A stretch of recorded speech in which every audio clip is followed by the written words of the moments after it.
À la veille de sa rencontre avec le premier ministre Trudeau, François Legault exige plus d'outils pour protéger le français. On fait le point avec la ministre des Langues officielles, Ginette Petitpas-Taylor. On dresse le bilan de cette session parlementaire avec notre panel de journalistes. Et des représentants de pays en développement claquent la porte de la COP15. Où en sont les négociations? Irène Wabiwa-Betoko de Greenpeace Afrique est avec nous. Bonsoir, Mesdames, Messieurs. La protection du français continue de diviser Ottawa et Québec. Juste avant sa rencontre avec le premier ministre Trudeau, François Legault s'est indigné que certaines compagnies de juridiction fédérale qui font des affaires au Québec refusent toujours de conclure une entente de francisation en vertu de la loi 96 sur la protection de la langue française. Selon le premier ministre du Québec, c'est parce que ces entreprises attendent de voir ce que contiendra la loi C13 sur les langues officielles du gouvernement fédéral. Voici ce qu'avait à dire François Legault hier à Québec.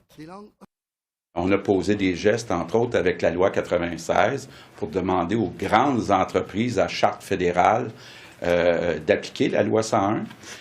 Bonne nouvelle, sur à peu près 400 entreprises au Québec qui sont à charte fédérale, il y en a plus de 370 qui ont accepté de s'inscrire à l'Office québécois de la langue française. Il en reste 28 pour être exact, qui nous disent qu'ils attendent la loi C13 du fédéral avant de prendre position, donc de s'assurer qu'on travaille en français au Québec, à Montréal. Donc, je vais demander à M. Trudeau d'envoyer un message clair. Je ne vois pas pourquoi une compagnie comme Air Canada n'aurait pas les mêmes exigences qu'une compagnie comme Bombardier. Et pour réagir à cette sortie du premier ministre François Legault, je retrouve la ministre des Langues officielles, Ginette Petitpas-Taylor. Bonsoir, Madame la ministre. Bonsoir. Donc, le premier ministre Legault a mis la table, finalement, pour sa rencontre avec le premier ministre Trudeau vendredi à Montréal. Un des sujets à l'ordre du jour, c'est la protection du français. M. Legault déplore qu'il y a 28 entreprises à charte fédérale qui refusent toujours de s'inscrire à l'Office québécois de la langue française, comme le prévoit la loi 96 du Québec. François Legault voit pas pourquoi une compagnie comme Air Canada, par exemple, n'aurait pas les mêmes exigences qu'une compagnie comme Bombardier. Qu'est-ce que vous répondez justement au premier ministre du Québec, François Legault, là-dessus? Mais premièrement, qu'est-ce que je dirais? Je pense que l'objectif du gouvernement du Canada est semblable et le même que l'objectif du Québec. Nous voulons tout faire pour protéger et promouvoir le français partout au pays, y compris le Québec. Nous reconnaissons que le français est en déclin. On a vu les données dans le recensement du mois d'août. Et puis le gouvernement fédéral veut prendre ses responsabilités, veut faire sa juste part pour s'assurer que les entreprises privées de compétences fédérales au Québec puis à l'extérieur du Québec, dans les régions à forte présence francophone, qu'on va prendre nos responsabilités. Je dois aussi dire que le régime que nous avons construit avec le projet de loi C13, on veut s'assurer que notre régime puis le régime du Québec s'alignent. On veut s'assurer qu'il n'y a pas un régime qui est plus facile que l'autre. Puis c'est effectivement ça, qu'est-ce que nous avons fait dans le développement du projet de loi C13. Ouais. Bon, parce que justement, il y a une semaine, à la sortie du comité sur les langues officielles qui étudie C13, vous avez dit que vous êtes ouverte à des amendements. Est-ce que vous pourriez trouver un compromis avec le Québec là-dessus? Mais encore une fois, le projet de loi C13, comme que vous l'avez bien dit, est présentement en étude au comité parlementaire. Et puis, ils font l'étude clause par clause à ce point-ci. Puis vraiment, je vais prendre un instant pour remercier les membres du comité, puisque c'est quand même un projet de loi qui est très important. Puis on espère de voir l'adoption dans les plus brefs délais. Ça fait qu'on laisse les parlementaires faire le travail et puis on va voir finalement qu'est-ce qu'ils vont nous proposer. Une autre demande qui revient souvent par rapport à C13, notamment de la Fédération des communautés francophones et acadiennes, mais aussi du Parti conservateur à Ottawa, c'est de faire du Conseil du Trésor l'unique agence responsable de la mise en œuvre de la loi sur les langues officielles. En ce moment, on sait que l'application de la loi s'est partagée avec Patrimoine Canada. Est-ce que vous êtes ouverte à ce changement-là? Mais je pense que ce qu'on doit faire, Esther, on doit vraiment prendre un petit recul. Le Conseil du Trésor, avec le projet de loi C13, nous allons concrétiser son rôle. On veut s'assurer qu'ils vont jouer le rôle de surveillance, de vérification, etc. Mais on doit aussi comprendre que le Conseil du Trésor est ici à Ottawa, n'est pas sur le terrain. C'est avec nous autres, on voit vraiment que les deux ministères ont un rôle clé à jouer. Et puis, c'est sûr que Patrimoine Canada ont des bureaux sur le terrain partout d'un bout à l'autre du pays, puis connaissent absolument les intervenants. Un travail vraiment qui n'est pas bien placé au Conseil du Trésor. Et moi, je vois vraiment qu'on peut utiliser les deux ministères pour vraiment faire un travail extraordinaire. Puis aussi, nous avons entendu parler de plusieurs intervenants, des experts dans le domaine. Un que je vais mentionner, M. Donald Savoie, qui est un expert en administration politique au Nouveau-Brunswick. Puis même lui le dit, qu'il voit vraiment qu'on doit avoir cette balance-là. Conseil du Trésor peut jouer son rôle, on va vraiment le bonifier, mais aussi Patrimoine Canada a un rôle qui est important, spécialement avec les intervenants de Boutalo du pays. Donc, on comprend que vous n'êtes pas ouverte à ce changement-là. Mais encore une fois, on laisse le comité faire leur travail, mais à ce point-ci, comme je dis, les recommandations, les opinions que le comité a entendues de différents experts, c'est effectivement ça. Je veux vous entendre sur les pouvoirs du commissaire aux langues officielles. Maintenant, on apprenait la semaine dernière que près de la moitié des enquêtes du commissariat aux langues officielles n'ont rien donné l'an dernier parce que des institutions fédérales n'ont pas jugé bon d'effectuer ces changements. Est-ce que C13, dans sa forme actuelle, va corriger cette situation? Absolument, puisque le commissaire aux langues officielles à ce moment ici, le seul outil de travail qu'il a à sa disposition, c'est finalement de faire des enquêtes. C'est la seule chose qu'il peut faire. En allant de l'avant avec le projet de loi C13, nous allons vraiment bonifier et faire sûr que le commissaire va avoir plus d'outils pour faire son travail. Il pourra faire des choses comme la médiation, donner des ordonnances. Et puis aussi, il pourra continuer à même imposer des sanctions administratives pécuniaires avec certaines entreprises. Ça fait qu'encore une fois, le commissaire nous a dit, pour lui pouvoir faire son travail, il a besoin de plus d'outils. C'est exactement ce que nous avons fait avec le projet de loi C13.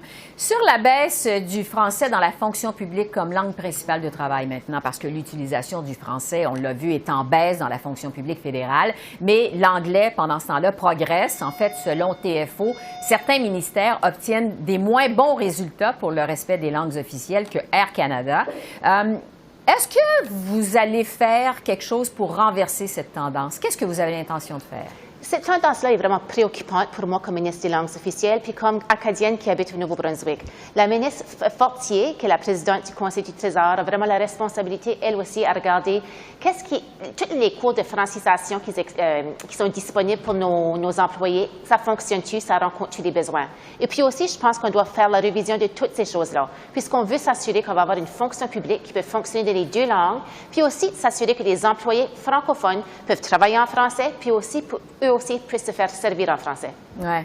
Le temps file. En terminant, je veux vous entendre, Madame la ministre, sur ce qui se passe en ce moment au Nouveau-Brunswick. Vous parliez, vous êtes originaire donc du Nouveau-Brunswick. On sait que les tensions sont vives entre la communauté acadienne et le premier ministre Blaine Higgs. Il a nommé quelqu'un qui est contre le bilinguisme, finalement, au comité de révision de la loi sur les langues officielles. Lundi, dans sa réponse à la révision de la loi sur les langues officielles, justement, M. Higgs a rejeté les recommandations principales faites par les commissaires, notamment de créer un ministère des langues officielles dans la province. Comment vous réagissez à ce qui se passe actuellement au Nouveau-Brunswick? Je dois vous dire, je suis vraiment inquiète de la situation qui se passe dans ma province comme telle. Le Nouveau-Brunswick étant la seule province bilingue partout au pays, on devrait être vraiment l'exemple. Au cours de l'été, j'ai eu la chance de faire des consultations pan-canadiennes pour notre prochain plan d'action, puis les gens souvent parlaient des avancements que la province du Nouveau-Brunswick a fait au cours des dernières décennies comme telles. Mais à ce moment ici, c'est vraiment un moment qui est inquiétant. Comme vous l'avez bien dit, M. Higgs a nommé M. Austin sur un comité qui effectivement révise la loi sur les langues officielles. Vous l'avez bien dit, ça n'a jamais été un allié pour les langues officielles, tout à fait le contraire. Et puis cette semaine, M. Higgs a vraiment rejeté les 33 recommandations des deux commissaires, le commissaire Finn ainsi que McLaughlin. Puis la seule annonce qu'il a faite qui était du concret, c'est la création d'un nouveau secrétariat. Mais il n'y a aucun détail avec c'est quoi ce secrétariat. À ce moment ici, ça sonne comme si c'est plutôt un nouveau nom pour un service qui existait déjà. Ça fait pour moi, comme acadienne du Nouveau-Brunswick, vraiment c'est préoccupant. Puis je dis à tous nos alliés, anglophones et francophones, on doit vraiment regarder un œil ouvert sur la situation qui se passe, puisqu'on ne peut pas perdre nos droits. Il nous reste 30 secondes. Est-ce que vous avez l'impression, vous, Mme Petitpas-Taylor, que les tensions augmentent entre francophones et anglophones dans la seule province qui, finalement, est officiellement bilingue au Canada? Moi, je voudrais rester avec ce message ici. Il y a plusieurs anglophones vraiment qui m'ont qui ont communiqué avec nous, qui sont pas contents avec la situation qui se passe maintenant. On a beaucoup d'anglophones de la province du Nouveau-Brunswick qui sont des alliés, puis ils voient vraiment que le bilinguisme au Nouveau-Brunswick, c'est vraiment un atout économique, un atout culturel. Ça fait, j'espère que réellement que le premier ministre Higgs et puis son cabinet vont vraiment faire la bonne décision, puis s'assurer qu'ils vont tout faire pour protéger et promouvoir notre langue, puisque le français est quand même en déclin partout au pays. Ouais. Ginette Petitpas-Taylor, ministre des Langues officielles, merci beaucoup et joyeuses fêtes à vous. À vous aussi. Merci. Au revoir. Et là-dessus, je vais retrouver nos journalistes pour dresser le bilan de cette session parlementaire et des événements également des derniers jours. Alors, je retrouve Joël Denis Bellavance de la presse, Catherine Lévesque du National Post, Yves Malo, ex-chef du bureau parlementaire de Radio-Canada, et Émilie Bergeron de la presse canadienne. Bonsoir à vous quatre. Bonsoir. Bonsoir. On va commencer par les relations, je dirais, tendues entre Justin Trudeau et François Legault, juste avant sa rencontre de vendredi avec le premier ministre Legault. Justin Trudeau a durci le ton envers le Québec. Joël Denis, je commence avec vous. Le premier ministre Trudeau, il est allé d'une déclaration quand même assez choc cette semaine. Selon lui, le Québec pourrait accueillir jusqu'à 112 000 immigrants par année, en majorité des francophones, quand on sait qu'aucun parti politique au Québec a proposé un chiffre comme ça durant la dernière campagne électorale. Qu'est-ce que ça laisse présager comme rencontre pour les deux hommes? Comment vous interprétez cette sortie de Justin Trudeau, vous? Bien, c'est un peu mettre la table de façon désordonnée à cette fameuse rencontre. Et je vous dirais que peut-être M. Trudeau est sorti davantage de couteaux que de fourchettes avant de s'asseoir à table avec M. Legault. Et ça illustre toute la pression que veut exercer en quelque sorte le gouvernement Trudeau sur le Québec pour qu'il ouvre davantage ses portes à l'immigration. Il faut dire aussi que le milieu des affaires du Québec réclame aussi davantage de gens, davantage de gens pour justement combler les postes qui sont vacants, la fameuse pénurie de main-d'œuvre qui frappe l'économie du Québec. Donc, il y a des pressions de gauche à droite. Et M. Trudeau, ça fait un peu le porte-parole de ça, mais M. Legault, lui, a son idée bien en tête, c'est 50 000 immigrants qu'il veut accueillir par année, pas plus, pas moins. Oui, on va voir ce que ça donne, les discussions au sujet de l'immigration. Les transferts en santé, évidemment, sont au menu de cette rencontre. Yves, Justin Trudeau vraiment persiste et signe pas de hausse des transferts en santé, sans obligation de résultat de la part des provinces. Est-ce que Québec va devoir mettre de l'eau dans son vin, finalement, dans ce dossier, pour que ça finisse par se régler? Alors voilà la grande question. Qui devra mettre de l'eau dans son vin? Ce qu'il faut jamais oublier, cependant, c'est que l'argent dont il est question, ça provient tout de la même poche, celle des contribuables. Et les contribuables souhaitent sans aucun doute que ce problème se règle et que l'argent soit envoyé dans les réseaux de santé qui en ont bien besoin. Alors, il faudrait que les deux coqs arrêtent de se disputer et s'entendent. Il faut jamais oublier que la santé, c'est de juridiction provinciale. Et selon moi, la seule condition acceptable, c'est qu'Ottawa exige que 100% des sommes soient dépensées en santé. Point final. Ils ne peuvent pas aller plus loin parce que ce serait une intrusion dans la juridiction des provinces. Oui. Émilie, selon ce que dit François Legault, la protection du français va aussi être centrale dans les discussions entre les deux hommes après les commentaires de François Legault sur C13 qui ne va pas assez loin. À quoi vous vous attendez de ce côté-là? Je m'attends à ce que M. Legault persiste et signe, là, autant dans sa rencontre de vendredi que dans les prochaines semaines, les prochains mois. Il va dire à M. Trudeau, laissez-nous appliquer la charte de la langue française aux employés sous juridiction fédérale. Ouais. Touchez pas à la loi 96. Donc, il va répéter ça. M. Trudeau va répéter que lui, la voie à suivre pour freiner le déclin du français, c'est le projet de loi C13 de réforme de la loi sur les langues officielles. Il va répéter ça. Il va dire que pour lui, c'est important de protéger les francophones au Québec, mais aussi les francophones hors Québec, et que pour lui, c'est ça la voie à suivre. Mais finalement, dans cette rencontre-là et aussi dans les prochaines semaines, moi, je m'attends à ce qu'on voit encore le même dialogue de sourds, ouais. Parce que c'est ça que c'est sur les langues officielles. Mais ça va être intéressant de voir le fameux comité qui étudie le projet de loi C-13, là, ça fait des je sais plus combien de rencontres que ça piétine. Alors là, les partis d'opposition sont forcés de s'entendre entre eux contre la porte fermée du gouvernement, là. Donc, qu'est-ce que ça va donner? Ils sont forcés de s'entendre. Donc, s'ils arrivent à une entente, ça pourrait venir donner des munitions à M. Legault dans son argumentaire. Là, faudra voir au retour des fêtes. Ouais. Catherine, en fait, c'est d'autant plus étonnant ces prises de bec-là qu'on a vues cette semaine entre les deux hommes, parce qu'on parlait quand même d'une certaine embellie dans les relations entre les deux premiers ministres, notamment lors de leur rencontre au sommet de la francophonie en Tunisie. Qu'est-ce qu'on peut dire entre des relations entre Justin Trudeau et François Legault à ce stade-ci? Comment vous voyez les choses? C'est comme une relation amour-haine. Hein. Bon, les deux hommes, ce qu'on me dit sur le plan humain, c'est qu'ils s'entendent très bien. Écoutez, ce sont tous les deux des Québécois, des bons vivants. Les deux sont assez charismatiques. Hein. Ils sont capables de s'entendre et de se parler. On l'a vu d'ailleurs avant l'élection de 2021. Hein, on disait à peu près la même chose. Bon, les deux étaient souriants, ils faisaient des annonces conjointes. Ils s'appelaient Justin et François. Alors, c'était un peu la même chose. Et vous voyez, lors de l'élection fédérale de 2021, hein, François Legault s'est retourné, s'est viré de bord, comme on dit en bon français, et a commencé à demander aux Québécois à voter pour Erin O'Toole, le chef conservateur à l'époque. Donc, ça peut changer assez rapidement. C'est sûr qu'en même temps, sur les deux hommes, sur le plan idéologique, hein, M. Trudeau et M. Legault, ne s'entendent pas du tout. Sur les questions de nationalisme, hein, on a parlé d'immigration, on a parlé de langue française.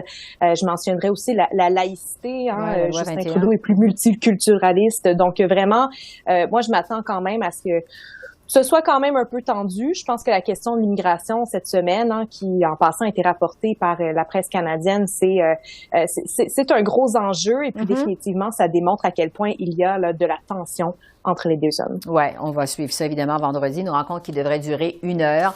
Ça va se passer à Montréal. Il semble-t-il que les deux hommes ne vont pas rencontrer les journalistes après leur entretien. À suivre. Je veux maintenant vous entendre sur le bilan de cette session parlementaire. Ça s'est terminé donc mercredi. Au total, il y a 3 projets de loi qui ont reçu la sanction royale, dont celui sur les soins dentaires qui fait partie, comme on le sait, de l'entente avec le NPD. Je vous demanderai à chacun d'entre vous, c'est quoi votre bon coup de la session et votre mauvais coup de cette session? Tiens, Yves, je vais commencer avec par vous. Votre bon coup, votre mauvais coup. Alors, le bon coup, c'est Justin Trudeau à la commission Rouleau, parce que les attentes étaient très basses. Justin Trudeau nous a toujours habitués avec des discours très feutrés où il ne veut jamais heurter personne, alors que là, il est arrivé, il a témoigné avec beaucoup d'aplomb, en anglais essentiellement oui, mais ça, c'est pas de sa faute, c'est pas lui qui posait les questions, mais il avait laissé la langue de bois au garde-robe et il a expliqué clairement pourquoi son gouvernement a eu recours à la loi des mesures d'urgence, n'a pas hésité à montrer du doigt des responsables de ce fiasco de l'occupation du centre-ville d'Ottawa. Alors, on espère qu'il va en tirer des leçons parce qu'il est ressorti plus fort de ce témoignage. Mon mauvais coup, c'est Pierre Poilievre. Pierre Poilievre et son entêtement à bouder les grands médias traditionnels. Alors, résultat, il ne progresse pas, ne fait à peu près pas parler de lui. Il s'adresse uniquement à sa base par ses canaux. Alors, vous savez, Stephen Harper avait grande tendance à bouder les médias, mais il avait attendu d'être au pouvoir avant de le faire, alors que M. Poilievre, lui, est dans l'antichambre du pouvoir. Et il boude déjà les médias, alors ça peut pas être payant pour lui. Oui, c'est ça. On verra s'il va ajuster sa stratégie médiatique. Catherine, de votre côté, bon coup, mauvais coup? Moi, je parlerais d'événements assez récents. Je pense que le bon coup, certainement pour les libéraux, c'est cette élection partielle dans le Grand Toronto, la circonscription de Mississauga-Lakeshore. Écoutez, c'est une bonne nouvelle pour les libéraux. Soit leur candidat était très connu, hein, c'est l'ancien ministre des Finances de l'Ontario, Charles Sousa. Mais quand même, ça démontre que, bon, même si c'est un gouvernement qui devient de plus en plus impopulaire, hein, et il descend, il est derrière les conservateurs dans les sondages. Il réussit quand même à garder, disons, une forteresse hein, dans le Grand Toronto, une forteresse qui a quand même passé aux mains des conservateurs par le passé. Donc, Vraiment, et Pierre Poilievre, on l'a pas vu du tout, ou à peu près pas dans la circonscription. Donc, une bonne nouvelle de ce côté-là, un bon coup. Je dirais que le mauvais coup, c'est cet amendement sur le projet de loi C-21 sur le contrôle des armes à feu. Ça fait complètement dérailler le projet de loi. Les libéraux espéraient, disons, régler ce dossier avant de partir pour les fêtes. Eh bien, c'est tout le contraire qui se produit actuellement. Et tout le monde est fâché contre les libéraux actuellement, incluant les communautés autochtones, mais aussi le NPD, les conservateurs et même Carey Price. Donc, c'est vraiment, là, ils ont essayé d'en passer une petite vite et ça n'a pas très bien fonctionné. Il faut aller un peu plus vite. Émilie, votre bon coup et votre mauvais coup. Moi, je me suis concentrée sur un peu ce qui s'est passé dans l'enceinte du Parlement. Donc, avec tout le Hockey Canada, ça serait ça mon bon coup. Toute la réponse des différents partis à ces allégations d'agression sexuelle, de viol collectif, pour tenter d'en savoir plus sur ce qui s'est passé vraiment. Est-ce que des fonds fédéraux ont servi à régler cette affaire en douce du côté de Hockey Canada? Donc, on a vu la ministre Saint-Onge, évidemment, mais on a aussi vu le député bloqué Sébastien Lemire s'illustrer là-dedans. On a vu le néo-démocrate Peter Julian. On a vu le conservateur Richard Martel. Donc, je pense que c'est rafraîchissant pour plusieurs personnes dans la population là, de voir tous les partis politiques mettre de côté, disons, leurs désaccords et vraiment demander des réponses. Mon mauvais coup,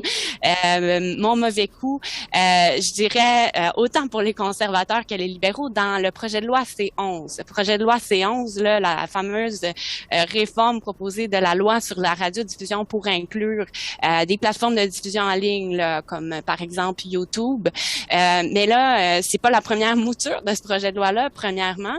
Il y a eu d'autres moutures mortes au feuilleton. Et là, ce qu'on voit, c'est que les libéraux et les conservateurs s'accusent entre eux encore des mêmes choses. Donc, les libéraux accusent les conservateurs de jouer sur de la désinformation parce qu'il y a des créateurs de contenu indépendants qui disent nous, on a des craintes. Et donc, c'est encore le même blocage. Pendant qu'au Sénat, il y a des sénateurs, eux, qui s'entendent sur des amendements pendant que les élus, eux, du côté de la Chambre des communes, se lancent les mêmes flèches exactement. Joël Denis, il nous reste 30 secondes. Qu'est-ce que vous allez retenir de cette session parlementaire? Ben, comme Yves Malo, les bons coups, je pense, c'est Justin Trudeau qui a témoigné avec aplomb devant la commission Rouleau. Mais depuis ce témoignage, M. Trudeau s'est métamorphosé, n'est plus le même homme, ce qui me laisse croire que peut-être qu'il va même briguer les suffrages à nouveau lors des prochaines élections. Et mon mauvais coup, c'était Pierre Poilievre, également comme Yves Malo, pour des raisons différentes. Je trouve qu'il s'est transformé en perroquet depuis qu'il est devenu chef du Parti conservateur en septembre, répète les mêmes choses constamment à la Chambre des communes et ça lasse véritablement les médias à Ottawa. On en parle très peu de M. Poilievre en raison de ça. Donc, je pense qu'il a perdu l'élan qu'il avait acquis lors de sa grande victoire le 10 septembre. C'est vrai qu'on ne l'a pas vu beaucoup, finalement, dans cette session parlementaire. Joël Denis, Catherine, Yves et Émilie, vraiment merci à vous quatre. J'en profite pour vous souhaiter de joyeuses fêtes à vous et à vos familles. On se reparle lors du retour des travaux au Parlement au mois de janvier. Merci beaucoup. Merci, au revoir. Merci, joyeuses fêtes. Merci. La COP15, cette grande rencontre internationale sur la biodiversité qui se tient à Montréal, entre dans son dernier droit. Les ministres, secrétaires d'État et autres envoyés spéciaux sont entrés en scène aujourd'hui. Alors, pour faire le point sur les négociations, je retrouve sur place au Palais des Congrès Irène Wabiwa-Betoko, qui est de Greenpeace Afrique. Bonsoir, Madame Betoko. Bonsoir, Madame Esther. J'aimerais qu'on parle d'abord de ce reproche de la part du Canada envers le Brésil. Le ministre de l'Environnement, Stephen Guilbeault, a reproché au Brésil de ne pas négocier de bonne foi. Ça survient après que des représentants de pays en voie de développement aient claqué la porte d'une réunion de négociation mardi, en faisant part finalement de leur frustration. Expliquez-nous d'abord ce qui se passe en ce moment. Nous sommes à la COP15 où les négociations tirent en long, malheureusement, alors que nous sommes à la dernière ligne droite. La dernière semaine, il n'y a toujours pas de lumière au bout du tunnel. au fait, des représentants des pays en voie de développement ont claqué la porte d'une séance de négociation sur les mobilisations de ressources la nuit dernière. Et l'épineuse question, c'est sur la création d'un nouveau fonds pour soutenir les efforts des pays moins nantis qui pourraient mettre en exercice ou implémenter toutes les discussions ou tous les objectifs qui pourraient être accordés ici sur le terrain. Et malheureusement, du côté de pays développés, il n'y a pas eu une bonne volonté de pouvoir mettre du paquet en termes de financement. Et voilà, le Brésil était en tête de la délégation des pays en développement qui ont claqué la porte parce que, voilà, ils ne voyaient pas la lumière au bout du tunnel en ce qui concerne le financement de ces négociations. Ce matin, il y a aussi plusieurs organisations environnementales qui ont mené une action choc près du Palais des Congrès où vous vous trouvez et où se tient cette COP15 pour dénoncer ce qu'ils appellent l'ingérence des milliardaires dans les négociations. Qu'est-ce que vous pouvez nous dire sur cette possible ingérence des milliardaires dans les négociations? Beaucoup de partis ici à la COP15 estiment que la voix des lobbies et des milliardaires compte beaucoup plus plus que la voix des peuples autochtones et communautés locales qui, depuis des décennies, font des efforts pour la protection et la conservation de la biodiversité. C'est des acteurs clés en ce qui concerne la protection de la nature et donc leur voix doit être entendue, leur voix compte. Mais malheureusement, c'est des lobbies, c'est des milliardaires très décevant. Et voilà pourquoi il y a certaines personnes d'ailleurs, et nous en ce qui concerne cette opinion, nous l'appuyons au niveau de Greenpeace, c'est que l'argent qui pourrait être, qui devrait financer les efforts de la protection de la biodiversité sur le terrain devait être réorienté au lieu que les pays nantis puissent donner de l'argent, des subventions aux projets qui nuisent à la biodiversité, au business qui nuisent à la biodiversité, devait être plutôt donné pour financer les efforts des peuples autochtones et communautés locales qui ne cessent de protéger notre nature. Ouais. Vous représentez Greenpeace pour l'Afrique. On dit que c'est surtout la question du financement, vous nous le disiez tout à l'heure, destiné aux pays en voie de développement, qui fait problème. Qu'est-ce qui achoppe exactement de ce côté-là? Expliquez-nous davantage. Il y a certains pays comme le Japon, l'Union européenne, qui représentent d'ailleurs une grande majorité, plus de 27 États, qui se sont montrés un peu réticents à l'idée de créer un nouveau fonds pour la biodiversité. Ils préféraient reporter cela à plus tard.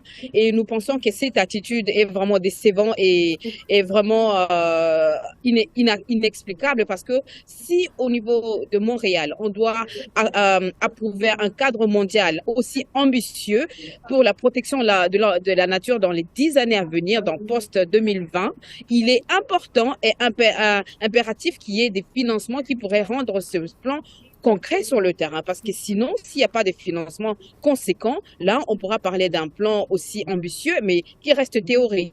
Sur le plan de l'implémentation, il n'y aura rien sur le terrain. Donc, on a besoin de l'argent et la remettre à 2 ans ou à plus tard, c'est vraiment une déception totale. Ouais. Je veux vous entendre sur le rôle du Canada et du ministre Guilbeault à cette rencontre sur la biodiversité. Qu'est-ce que vous pensez justement de son travail à la COP15 jusqu'à maintenant, au ministre Guilbeault?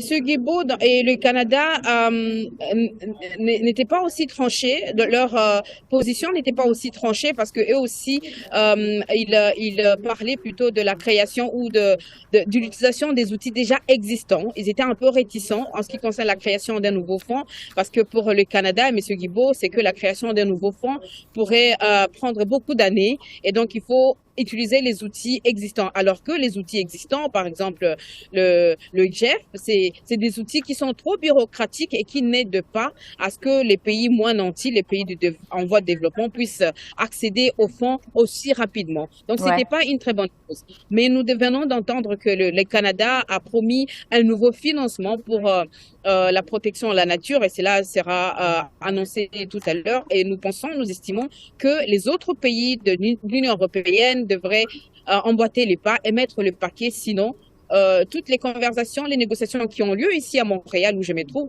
ce serait juste du chimère. Oui, c'est parce que la COP15 doit se terminer en principe lundi. On verra si on peut parvenir à une entente d'ici là.